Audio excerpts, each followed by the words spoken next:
Welcome to the East End Education Forum, where we discuss the challenges facing our schools and local innovation designed to meet those challenges. This series is sponsored by the East Hampton Educational Foundation. They have provided programming, grants, and scholarships for East Hampton Town's public schools since 2005. Today's panel includes Brianna Miller, a psychologist from Bridgehampton Schools, Josh Odom, the assistant principal at the Spring School, and Aubrey Peterson, who is a social worker from East Hampton High School.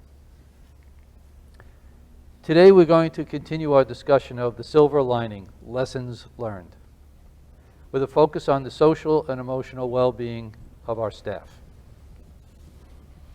In our last show, which was filmed in mid-November, we discussed the ongoing toxic stress caused by the pandemic and the effects that was having on our students.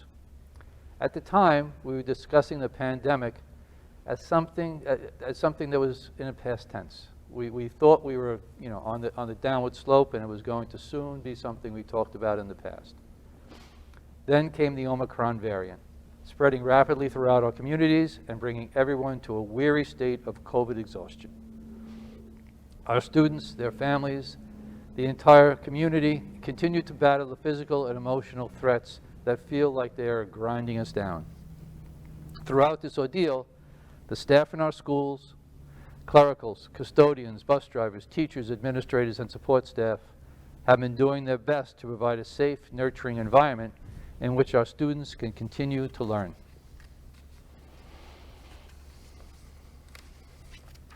Teaching, working with students of any grade level, and accepting the job of designing lessons that will support their intellectual and social growth has always been stressful. Making sure the building is clean, making sure the students arrive on time and safe, organizing and maintaining an atmosphere conducive to learning, answering the phones, making sure every student has the emotional support they need, and making sure college applications are on time are all the work of school staff members in normal times. But we are now entering a third year of COVID, our third in a state of trauma. This type of toxic stress affects our staff just as it affects our students and their families. In today's discussion, we will explore the damage that can be done by this type of ongoing stress and steps we can take to support our staff, enabling them to support our students.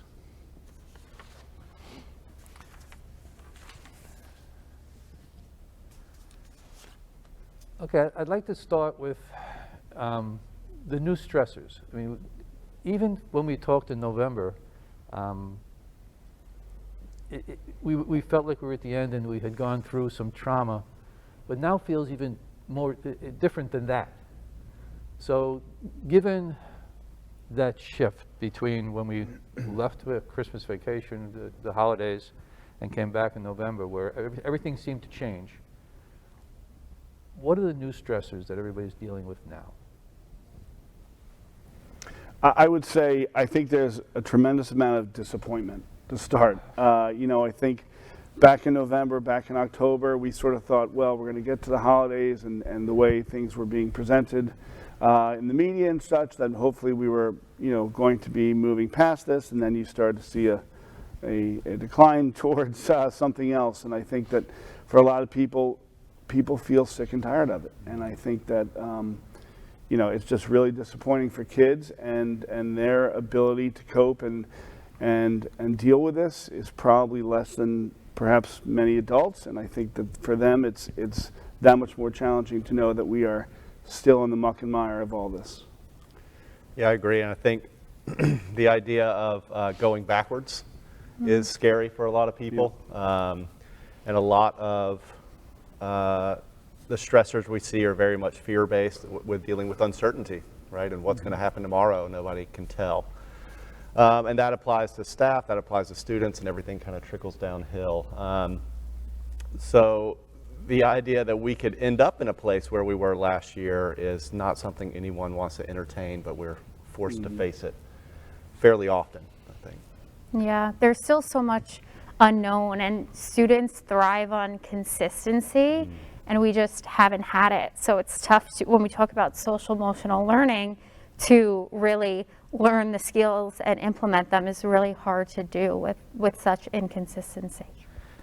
When we talk about consistency and the need of students for consistency, it's been my experience too that the people who go into education, the teachers, the administrators, they also crave consistency. That's kind of what draws them to the job in many cases.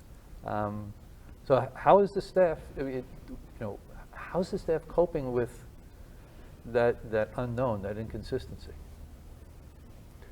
I think that it's a real challenge. I mean, again, at the beginning of this year, I think the motto for East Hampton, the idea was sort of this idea of returning to normalcy. And the fact that we're not there, as we said before, is very frustrating. And I think that, that we are jumping back into perhaps accommodating kids who are home on quarantine, with virtual learning, where maybe that we were hoping that was going to be a thing of the past, that Zooming or Google Meets or what have you is still part of what we're doing, is a real stressor, because it just makes teaching difficult. It makes teaching, or whatever form that takes, as administrators, as support personnel, what have you, it's really tough. I guess it makes human contact difficult. Yeah. Getting this, even though we're masked, and it's still different sitting at a table and having a discussion versus having the same meeting that we're having now on Zoom. It is different. And I think people crave direction and crave answers and crave someone to know what to do when. And school administrators aren't necessarily epidemiology. We're not infectious disease experts. We don't have all the answers, and we get lots of different guidance at all different times of the day, and sometimes it's conflicting, and so making sense of the myriad of information out there can be a challenge as well. And then disseminating that information in a way that staff can process it and fulfill their professional duties is quite the challenge. Communication, I think, is always the challenge in an organization, and my experience in schools, that's always been one of the limiting factors to getting things done well, is making sure you communicate well. It's hard. It sounds simple, but it's very hard. And that idea of craving answers, I think, as a society now, all of us, top to bottom, crave answers, and we're getting answers that are the best that can be given at the time. But when you're learning new things daily about a virus, the correct answer changes. And that's hard to accept. And that's hard to plan for, and that's hard to say, here's what we're going to be doing next month, because I don't know. And that's not a comfortable place for most people to be. And I think with that being said too, we could also note that staff and students have been so flexible. I think that school as a whole, we've surprised ourselves with how resilient we've all been and able to adapt, and it's actually really impressive to see. Talk a little bit, what would you say are examples of that type of adaptation, those shifts we've had to make that make it better, or try to make it better? Yeah, I think even Aubrey touched on it a little bit before. We're virtual learning this month, we're back in person next month. Now a student's out, how do we address their education if they're out for these next 2 weeks? Case by case basis, and every day it's really changing, and it's tough. And I think there's a high degree of communication, going back to what you said, a high degree of communication that's happening between the school and home, higher than it was perhaps before. Yes. Hey, my kid's got the sniffles, should I come into school, whether it's speaking with a school nurse, whether it's talking to administration, or someone in the home has COVID right now, who needs to quarantine, who doesn't? And sometimes someone like me, not a school nurse, gets that call, and it allows me to have that conversation about the other issues that might be facing them. Well, okay, so you're going to be home. Do they have a Chromebook? Do they have what they need? Is Wi-Fi sufficient? Whatever. And of course, the social emotional pieces as well. Right. So I think some of the silver lining there is that we get to have more communication with home, and I think that bond helps our ability to help the students. I agree, and I also find from being in the classroom last year that degree of communication is very difficult on teachers as well, in that you're always on. Right? It's become, when you're not sleeping, people have access to you, which is challenging to learn how to compartmentalize work from personal life. And teachers inevitably want to do what's best for their students. Right? That's why they got into the profession. And they give it their all consistently. And that can be incredibly draining, I think is an issue that we're going to see. Do you think that getting teachers to understand, I'm sure some do, but I'm sure there's a continuum, getting teachers to understand that they can't be everything they need to be for their students if they're not first taking care of themselves. I don't think any of us can do our jobs well if we are emotionally falling apart. Yeah.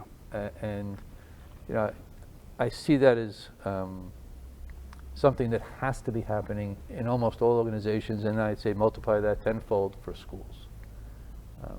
What is your experience with staff hitting that wall, hitting that I can't be who I need to be for my students because I don't have it right now?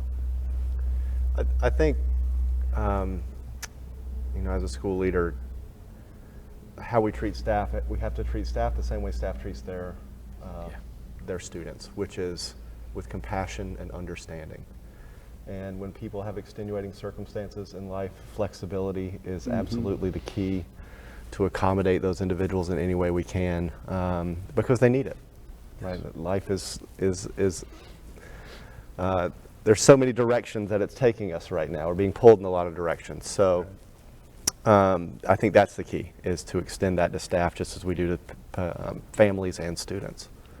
And it makes it so interesting with COVID that everyone is experiencing a very similar situation. So when before have staff and students and administrators and nurses all been going through the same thing at once, different levels, of course, depending on the circumstances, but everyone's dealing with the same trauma at one time, and that's really difficult to navigate. Teachers are humans too, and sometimes we forget that they have their own children and own health factors going on, so it makes it difficult.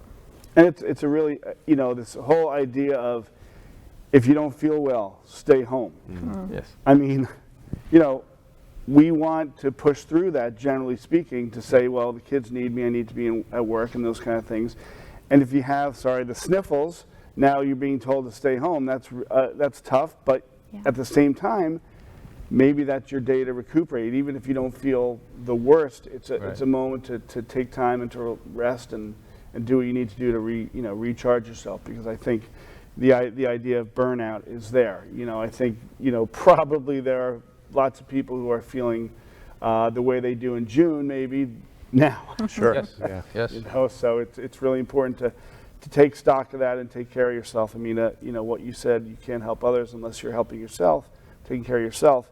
That's a tenet of social work and psychology, that we can't do our work unless we're helping others, and how we do that, and how we need to take seriously our time off, our time away, and to create, as I think you said, Josh, to create, because we're on, to create boundaries to make sure we do in fact take care of ourselves. I mean, I can remember for, actually, I hate to say it, decades, of during flu season trying to convince people, staff, parents, if you're not feeling well, stay home. Right. And I get how for parents sending their kids to school because they have to go to work, I get what an inconvenience that is, but I'm hoping that after this experience, we'll realize that in the long run, it will save us all time if we take those precautions. The flu hasn't really been a problem because we're taking precautions for COVID that are preventing the transmission of flu the way it has been in the past. Remember how many times we had to wash down the building 3 times a day during flu season, open the windows? There are better ways to attack that. Hopefully that's a habit we can continue after we're done with this. You read a lot in the papers today, and even I've experienced it with staff leaving the profession, and then with staff being sick. And I'm not even just talking about our professional staff, our teachers, our administrators, our bus drivers, our cafeteria workers, our custodians. There's a crisis with getting enough adults in the building to keep going.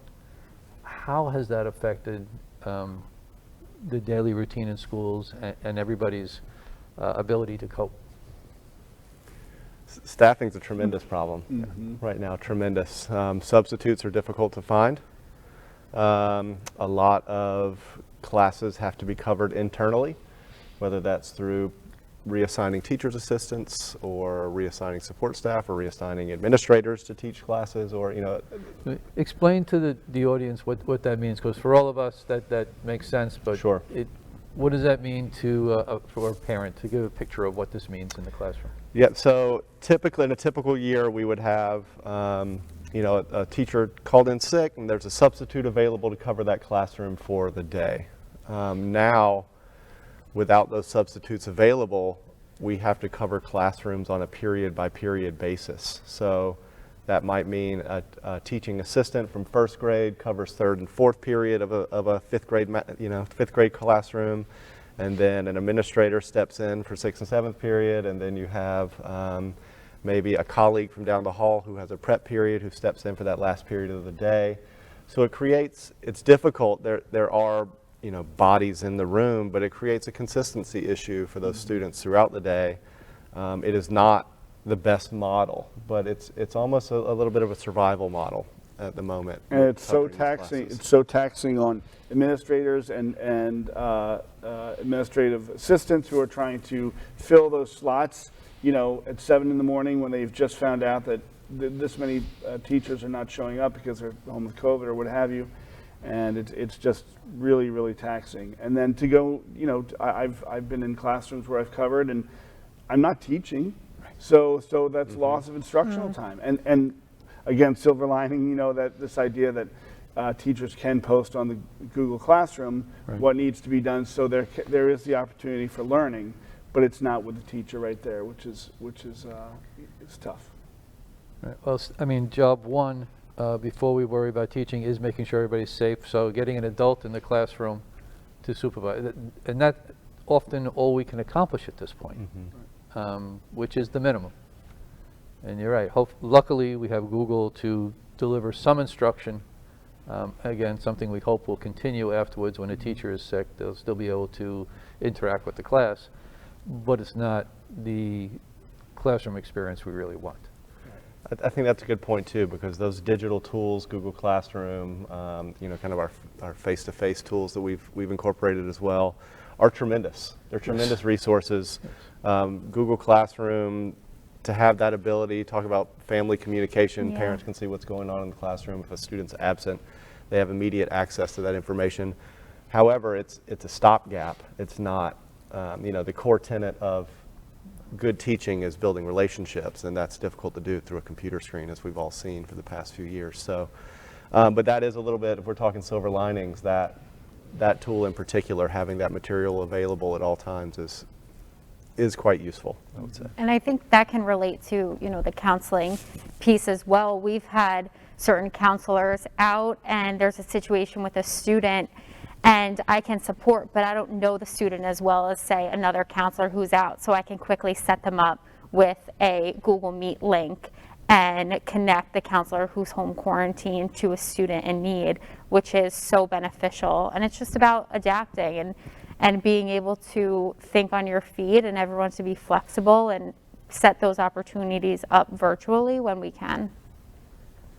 Do you have, you know, without names, without specifics, can you relate to the audience some experience you've had with staff that has to do with supporting their social and emotional health?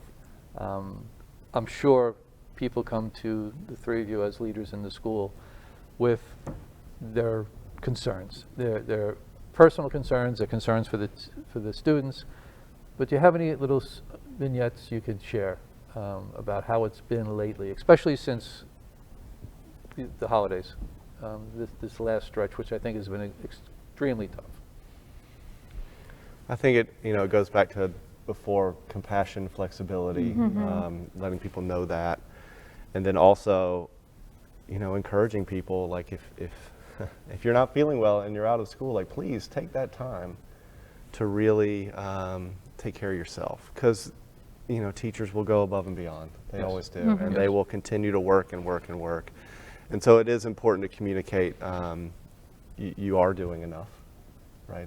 That right now you taking care of yourself or your family is priority one. And those conversations are had fairly often, I would say. And as you said, going, you know, that comes out of a relationship that was built not necessarily in the last 2.5 or a year and a half, but over a long time, where someone comes to you and says, hey, I have someone in the home who needs medical benefits or needs food, or we need clothing, or my child is getting involved with these behaviors, what can I do? Where we become someone who's not doing the work of counseling per se, but we can refer out and help to connect those folks that we work with resources on the outside. But also, as Josh said, I think just being empathic and you know, being there for them.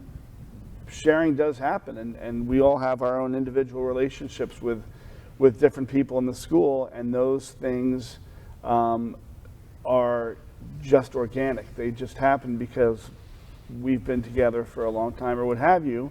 And I think it's important that, you know, it's understood that is something that is done, you know, in an organic fashion. It's not because, hey, this is everybody's, you know, birthday and we have to celebrate it or what have you.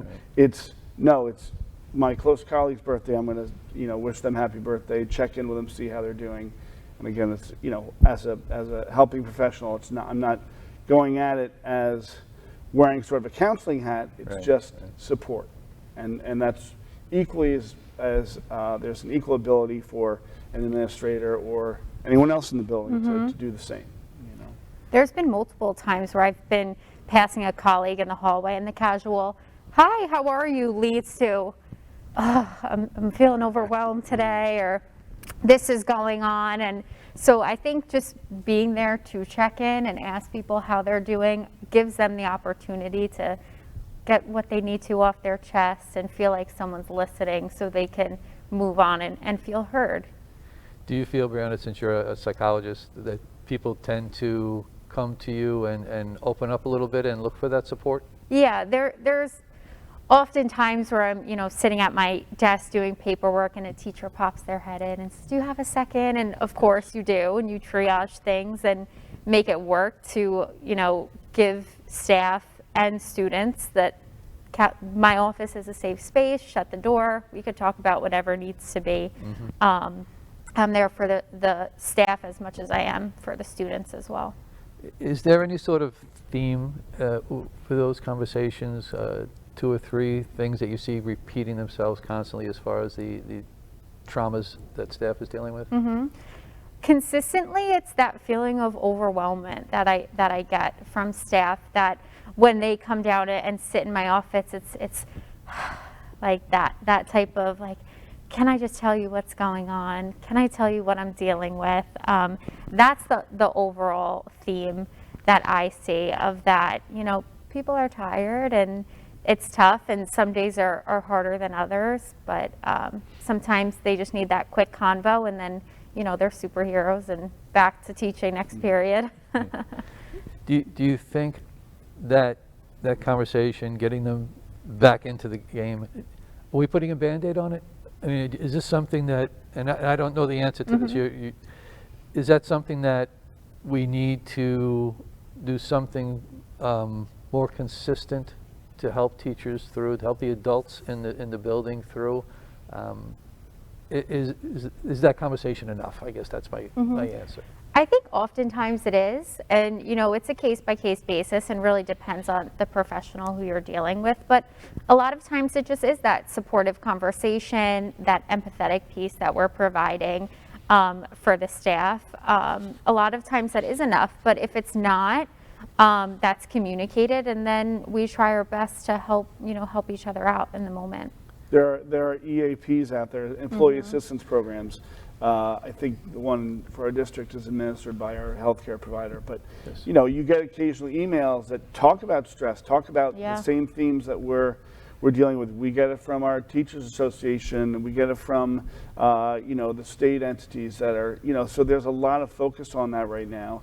And there are helplines that are available, not only from an EAP, but just 800 lines where you can call. And so as much as that's shared with students, and I have to say it's all over the building now. I mean, there are different helping clubs and that kind of thing that work to try to put the word out there for different things, and just sort of normalize this idea that we all are dealing with stress, and you know, you are not alone in that.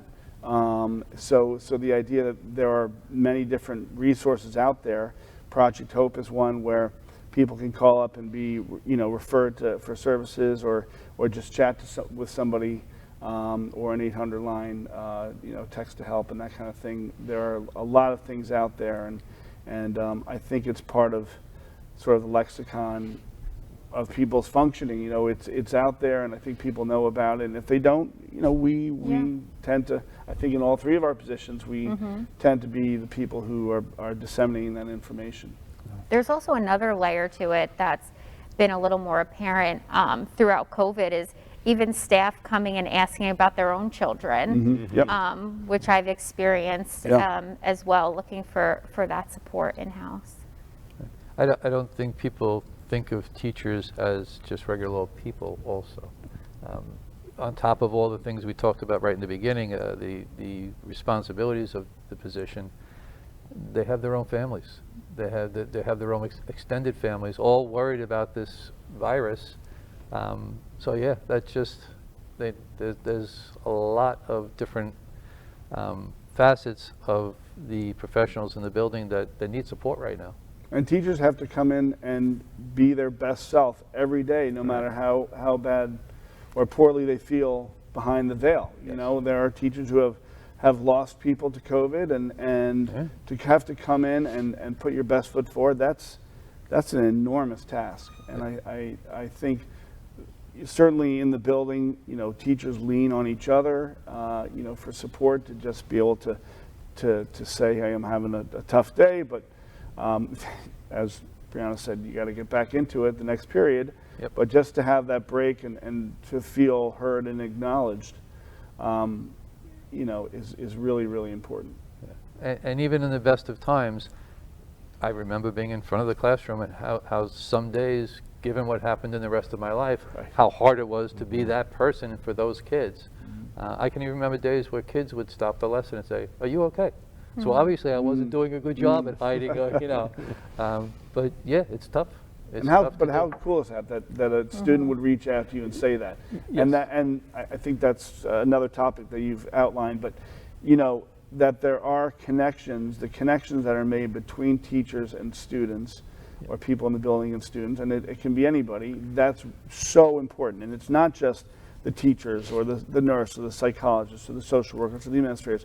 There are people out there that we call trusted adults, and their role is equally as important. If they're a custodian, if they're a bus driver, you know, and recognizing that, and you know, there are programs that seek to amplify the importance of that, and make sure that kids are all that every child has somebody they're connected to, and that's so important. And you know, I've been an advocate of this for a while, but an advisory program. That's my big word there. I've been, since I was a middle school principal, which was many moons ago, trying to get any school to implement properly an advisory program, which does exactly what you're saying, connecting every student to a trusted adult in the building. And it doesn't matter who it is. We're not talking about teachers. We're talking about an adult that stays with them for the years that they're in that school and builds the kind of relationship.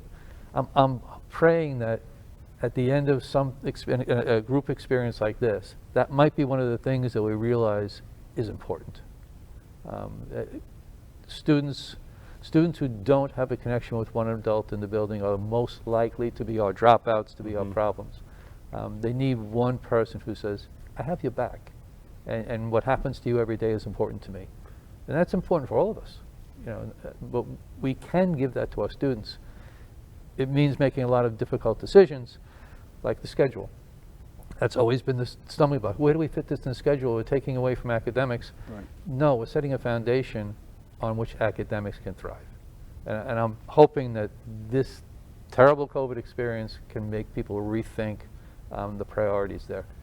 I think that's a great point. And one thing that Spring School has been really successful with is we have a mentor, adult to student mentor program that's generally designed for, you know, students who are struggling in some way, shape, or form, but expanding that program I think is incredibly important. We have a wonderful school psychologist who heads that up, and she works very, very hard with it. But again, you know, the advisory is something that personally I would love to implement. There's so many different models for it on the middle school level, so many different ways to do it. But as I said before, you know, the core tenet of good teaching is building relationships first and foremost. So. Yeah, and the advisory is considered, if you look up what it means to be a middle school, advisory is always in that definition. And it's not just a middle school thing. This is a pre-K through 12 thing that is just about supporting people as individuals. We could all use an advisory. There's none of us who wouldn't benefit.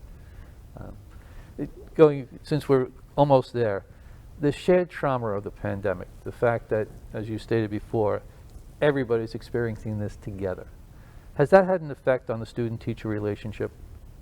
I think absolutely, yeah. I mean, I think it's you know, there is a mutual understanding that, as you said, we're sort of all in this together. We are all in this together, and I think there is deeper understanding. I think for in our positions, you know, we have the luxury of knowing quite often far more about a child's background than teachers or others in the building might know. And, you know, as much as we try to sort of help that student get the understanding and support that they need to be successful, sometimes it's hard to do because everybody has their job and you know, they need to graduate and everyone has their professional goals. But I think when we understand that, you know, we're all dealing with something, it just creates more empathy for you know, between teachers and students, and hopefully allow for, you know, deeper understanding of where those needs are on a day-by-day basis. Yeah, I think it's broken down some walls. Yeah. Right. There's a little less maybe formality to that. Yeah, expand on that. Relationship that existed in the past, because it's almost like you said before, when a student notices that you're having a rough day. I think that conversation is more fluid now, right? People are more willing to kind of dig in. Students are more willing to dig into that relationship with a teacher, and teachers seem very, very driven by really getting to know students. And I think students are very, very interested in their teachers' lives as well. And there is a professional balance to strike there, which is still maintained, but at the same time, you know, I think the wall of I'm the teacher, you're the student, and that's the end of the day, it is not there so much. Teachers are making phone calls home after hours. Teachers are doing everything they can. They're bringing in clothing items or bringing in food or bringing in whatever it is from their own home to benefit their students. And while that existed before, I think it's more prevalent now. Oh, yeah. Yeah. And I think what really broke down that first wall was the virtual learning, being able to connect with your student and seeing them, you know, sitting in their bedroom with their bed behind them and their posters and their sibling running behind them, and then vice versa, being able to see your teacher, you know, sitting in their kitchen and with their coffee cup. Just humanizing everyone, I think, was the first layer of really getting to know each other outside of the classroom, what factors you're dealing with, and then how does that translate back into the school building. And I just think people are looking a little harder to see if everyone's okay, you know, really checking in and taking the time. And if you see something that a student may look a little more upset today than usual, to make sure that you address it and make it a priority is important. These are all things that we've talked about for at least the last decade, as far as the social emotional piece that we've been trying to implement in schools. Now maybe it's going to be becoming a part of the culture. It sounds to me like the relationship between the teacher and the student is becoming more honest. You know, like I'm allowed to let the students know who I am. Not there's a line, but this is me as the person. I'm not just the teacher, the subject. I am a person interacting with you, and that relationship, the more honest it is, I believe the more beneficial it is to the learning process. Yeah, I think we touched on this back in November too, about social emotional learning being the heartbeat of the classroom, really, and being the center focus, and acknowledging that if social emotionally our students are not okay, that learning is not going to be the most efficient day, that addressing that social emotional piece has to be key in order for students to learn and be successful with whatever the curriculum's addressing. And I feel like we can just take that exact same statement and put it towards staff. Yep. Okay.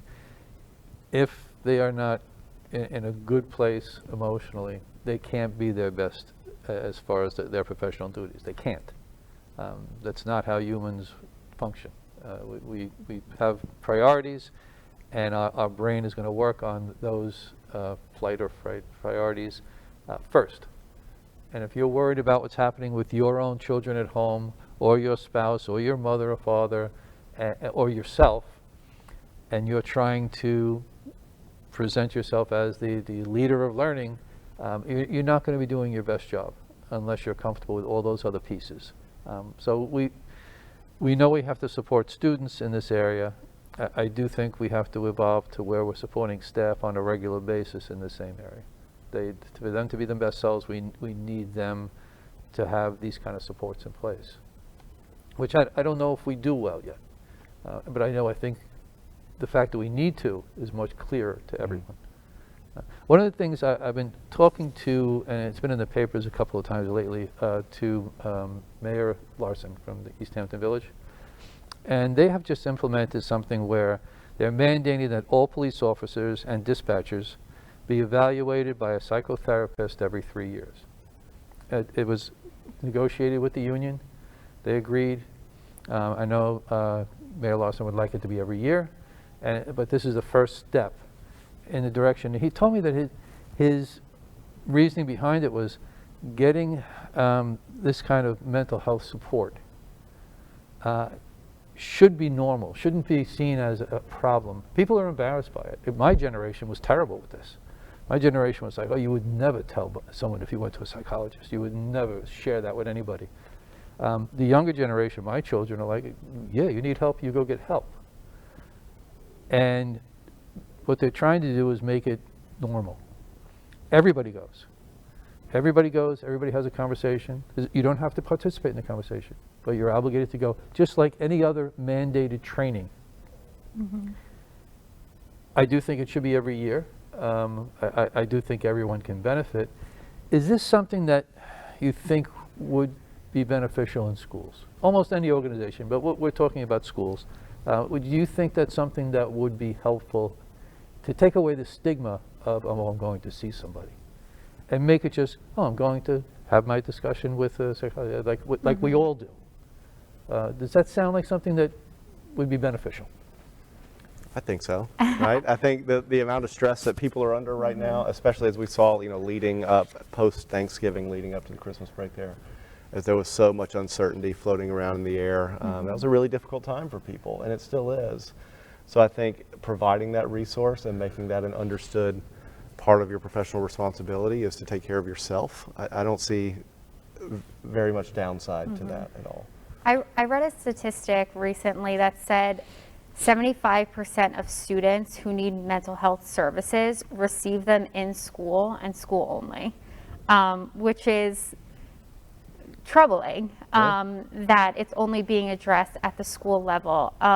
Something that I've just thought about that I would love to see is like a social emotional class, like almost as an elective period that everyone gets, that it's an opportunity to learn about the skills, but also just a period to be, grounded and to work on the strategies. Something like that, I think, is something that should be part of the conversation moving forward. And at the very least, I think to have, in a perfect world, it would be wonderful to have every student is checking in with a mental health professional who works in the schools. Right. Probably very difficult to do in implementation. However, going back to the advisory and that kind of thing, whoever those advisors are, and again, it might not just be teachers, that they are trained to basically recognize what we call invitations that have to do with, stressors or that a student is in a bad place, and to know how to recognize those and how to effectively pass them on to the caring or helping professionals. The program for the village is for their employees, though. I'm talking about having this for all staff. Oh, for the staff. So for all, got it. okay, I'm sorry, I didn't get that. So for all staff, once a year, to sit with a mental health professional and have a discussion. It seems to me like there's a huge portion of any staff that could benefit from that. But implementation, again, it sounds probably would be very hard to implement. It has to be negotiated. But I do think union leadership, district leadership could all see this as a positive for our staff, which in turn becomes a positive for our students. So how do you see that working, and what are the hurdles to having something like that? Well, I think much like is it GCN, the GCN training that we all have to do, that it becomes part of that.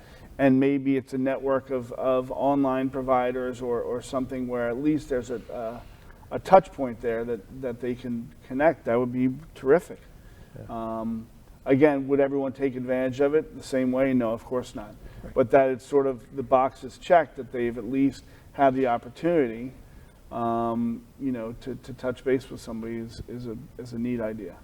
I mean, one of the things with EAB that group that does provide for us now, the fact that anybody referred to them is never talked about. That's because it's considered an embarrassment, and that has to change. That's one of the things that I think Mayor Larson is really ahead of the curve on, is thinking, okay, this has to become just part of being healthy. That you need to talk to somebody to make sure you're in a good place. And again, I think we all could use that. I think implementing it in schools would have many hurdles, but I do think it would have a good long-term impact on students' experience. I agree. I mean, healthy educators create healthy classrooms. Yeah.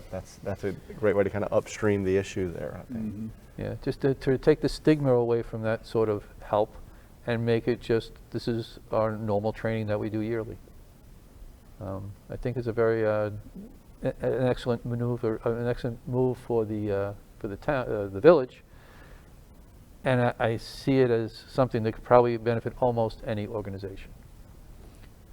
Yeah, and I think the key hurdle in needing support are the resources and it being accessible to people. So I think having that part of your job and having that available to you would be amazing for staff members, because they do have such a key role in supporting students.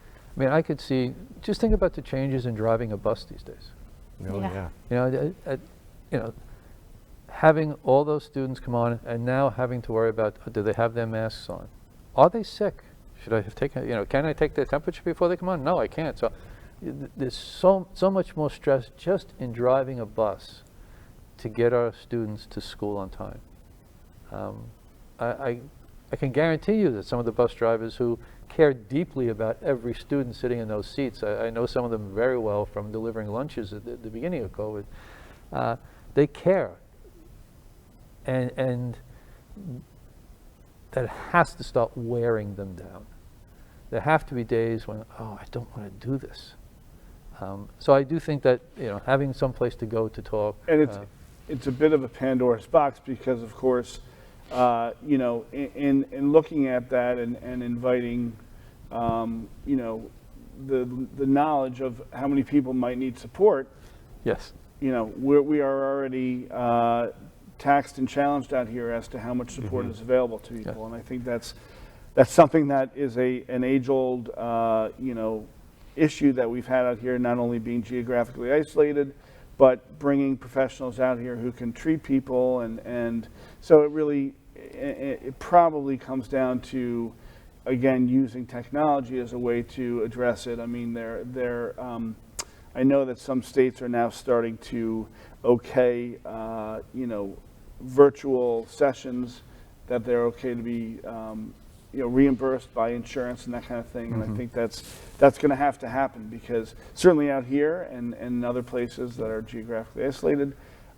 it's really hard to get enough services, to support everybody. We were short on services pre-COVID. Right. Yes. It's been in the 10 years I've been out here, that's always been a problem, and I'm sure well before when I was here. So yes, I think to accomplish any of this, we have to take some of the things we've learned from this and use Zoom and other technologies to cut down on the distance. I think too, like even outside of our schools, our medical professionals and mental health professionals, they're inundated. Yes. Right now, just as we all are as well. They're very difficult positions to fill. So being able to tap into what we've learned in the past 2 years from the technological standpoint makes a lot of sense. Yeah. Spread the burden a little bit, I suppose. Yeah, that would help a bit. But again, there's each of these things we'd like to do, or each of these problems we unfold, leads to other hurdles, other problems, and they're all incredibly complex. One of the things I've always found frustrating in education is when you put all that on the table and say, oh, this is going to mean we have to change this and this and this and this and this and this. And any major initiative will have that effect. We shy away from it then. Even if we know it's the best thing to do long term for our schools, our staff, our students, everybody. I think we've got to get over that. We've got to say, okay, yeah, this is tough. Yeah, this is going to cascade through the system and mean other things have to change, but it's the right thing to do. We've got to get it done. It's really hard to do that, because you have to, even if, let's say we were the leadership of a district, the four of us, if we all agree, that's still only one move in a direction. Now we've got to get our public to agree, our unions to agree. It's a difficult, tough task. But if the change is something that is important enough, and I think things like this are, it warrants the effort. But really hard to do. I know I've failed at it many times. What systemic changes would you like to see? Taking this whole experience, what systemic changes would you like to see that will provide better supports for the adults in our building? Advisory is something I've always wanted to see happen. Back when I worked at Springs, we had it, and I have to say that even carried through into the high school years. I actually quote unquote graduated when I moved up to the high school with many students, and those kids continued to seek me out, and so I know I've seen firsthand the lasting effect of advisory, and I do hope that will happen at some point. At the very least, some way to check in, some way to make sure every student is sort of covered. And we've had exercises using sources of strength where we've done that, where we've used Post-its and such to identify, if there are kids who are sort of, in the gaps or in the cracks, whatever. But I think that's a really great way to go, personally. The sources of strength, which is something I participated in when it was just beginning, before I left East Hampton. I found that very beneficial for me. And I think that any staff member who participates walks out of there having a different relationship with both the staff that was involved and the students in the room. So when we talk about advisory, do you think something like sources of strength should be something that everybody should be doing? I know it's voluntary. I know the staff who's involved is all voluntary. But I see it as something that provides some really strong mental health support for everyone involved. I think that's one of the things that when we talk about implementing advisory programs, where there will be pushback as, oh, time in the day lost, or hours teaching, or that sort of thing. But the gain there is exactly what you're saying. Like from my experience with Sources of Strength, those days were so rich, Yes. and you left the day so energized from working with those students in that capacity, in a non-academic capacity, when you could really be a human being there, and that level of connection was just revitalizing for the soul, so to speak. Yes. So, Yes. I think that the hurdles that are presented through implementing advisory programs, once it was implemented, I think the benefit would be tremendous for staff as well as student. If that makes, yeah. Where do you think, let's take away the scheduling piece and the typical, we're taking away from academics, okay? Where are the other hurdles to implementing something along these lines? I think finding programs that are research-based to kind of model the program after. Obviously, Sources of Strength is, the University Natural of Rochester, Helpers. Natural Helpers is great. Amazing, yep. They're there. Yeah. Finding those and tapping them, I think, is a really smart way to go about it, Yeah. and maybe modifying them for your own community. When we lost the Boys Harbor Boys and Girls, when we lost the adventure course that was there, I think that was a tremendous loss for the community. It was accessed by all the schools in different ways. There used to be overnight retreats. There were day retreats. Leadership programs went through there. We do have, there is something over at Camp Quinnipiac in Shelter Island. It's a little tougher to get to, but I have seen firsthand the incredible value of adventure-based learning and high ropes challenge courses and that kind of thing. Josh, you've had experience with that, of course, and it's mind-boggling how beneficial it is, and that those kind of things becoming part of advisory programs or what have you is terrific. I mean, I think there's just so many amazing programs out there. Why Try at the middle school, which I think is being looked at for other schools as well. There's just a lot of good things there, and as Josh said, they're all sort of, geared around social emotional well-being of students. I think meeting the challenges as well is to talk about bringing on more support staff. I remember at the beginning of the school year back in September, it was in the paper that districts like Brentwood School District and Riverhead School District had hired, I want to say 15 social workers, psychologists to bring on to the district to support all the needs is an important factor and something that all districts could probably look into and see where they're in need of more mental health professionals to support.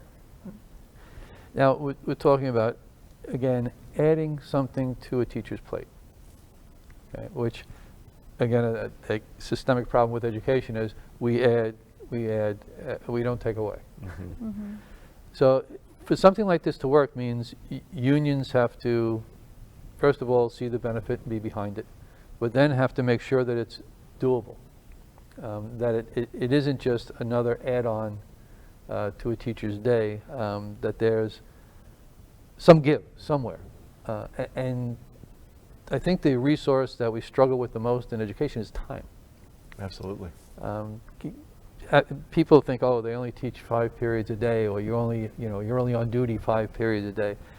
No, that means you're preparing, getting ready for a period of in front of students or a session with a student takes as much time prior to, maybe more, than you're actually in front of the students. So adding anything to a teacher's day at this point seems counterproductive.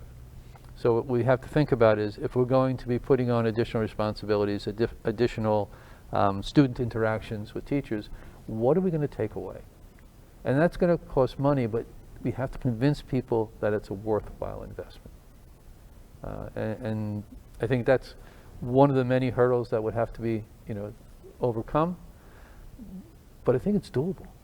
I think it's very doable, and I think if a district would have the wherewithal to move ahead and get there, the benefits would be incredible, both for staff and students. We're getting pretty close now. I'd like to talk a little bit about us individually. Like, what do you do to keep yourself mentally healthy? I know one of the things I'm doing now that I never did before was I do every Wednesday morning, I do meditation with someone online, with my daughter actually, online, who she's been trained to do that. And I find it incredibly helpful. And it's 20, 25 minutes of me mentally relaxing and getting calmer and putting everything hopefully in perspective. Never thought I would do that. Never thought I would say what I just said. It's like, what? But it feels right now. Are you doing anything? Has anything changed in your personal interactions with you? I think I've always been a physically active person, and I think that I've really leaned into physical activity, whether it be time outdoors or it be making myself sweat in some way, shape, or form. That's really important to me, and I've tried to stay very consistent with that because I've recognized how important it is to set me up for success for the rest of the day. Yeah. Right, allocating that time. So I would, as Josh said, I think getting outside for me has always been the best way to, whether it's, and this past weekend, freezing cold, no problem taking a walk on the beach. I don't care. It's being outside just gives you a change of environment. And I say it to my students all the time. Sometimes I take a walk around campus with kids or what have you. That just being out there, getting a little vitamin D, whether or not the sun's out, is just so important. And meditation, using Headspace or time, Insight Timer. There's some great apps out there that kids and adults can use to just recenter. And there are guided meditations on these apps where you could just say stress reduction or sleep training or what have you. Those are all really amazing, and I've certainly I access meditation as well when I need to. Yeah, something I've been trying to implement for myself this year is that if I need to do work after school hours, I do it in the building, and I stay a little later, so that way when I get home, I'm able to walk in the door and just focus on home factors. So trying to differentiate between that has been important, and something I talk about with students about boundaries and time management and things like that are important.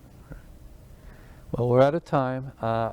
Brianna, Aubrey, Josh, thank you very much for sharing your experience. It helps me feel like I'm still involved in schools, which is great. And I'd also like to thank the East Hampton Education Foundation once more for supporting this. Thank you very much. Thank you. thank you. Thank you.